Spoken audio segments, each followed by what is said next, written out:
इस पर महाराज को बुरी तरह क्रोध आ गया। सभी महाराज की ओर सवालिया नजरों से देखने लगे। हमने इन दोनों भाइयों की परीक्षा लेने की सोची थी, इसलिए जिस रास्ते से ये दोनों घर लौटते हैं हमने उसी रास्ते पर अशर्फियां फेंकी थी। इन दोनों ने अशर्फियां उठाई और अपने अपने घर गए। फिर जब हम सुधीर के घर एक गरीब आदमी बनकर गए तो इसने हमें सारी अशर्फियां दे दी जिससे मेरी मदद हो जाए। और ये सुनील कहता था कि अशर्फिया इसे मिली है तो इसी के भले के लिए, किसी की मदद करके ये भला अपना नुकसान क्यों करे।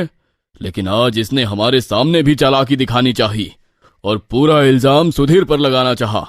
ये बात हमें बहुत ज्यादा क्रोधित कर रही है। महाराज की बात सुनकर सुधीर हैरान रह गया और सुनील के तो पैरों तले जमीन निकल गई। महाराज, आप हमारे घर आए थे और हमने आपका आदर सत्कार भी नहीं किया। हम आपको पहचान नहीं पाए महाराज, हमें माफ कीजिए। नहीं सुधीर, हम तुम्हारे घर एक फरियादी बनकर गए थे और तुमने मेरी फरियाद सुनकर अपना कर्तव्य अच्छे से निभाया। लेकिन ये सुनील एक नंबर का लालची है, ये तो ब्राह्मण जाति के लायक भी नहीं है। महाराज, मुझे माफ कर दीजिए।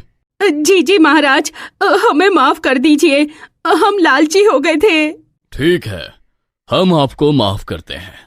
अब तुम अपनी आंखों से सुधीर की जिंदगी बदलते हुए देखो। हम सुधीर को इसकी दरिया दिली का इनाम देते हैं। ये कहकर महाराज ने सुधीर की तरफ देखा। सुधीर, हम तुमको आज से राज पंडित घोषित करते हैं। आज से तुम अपनी पत्नी के साथ महल में ही रहोगे और पूजा पाठ के सारे कार्य तुम ही देखोगे।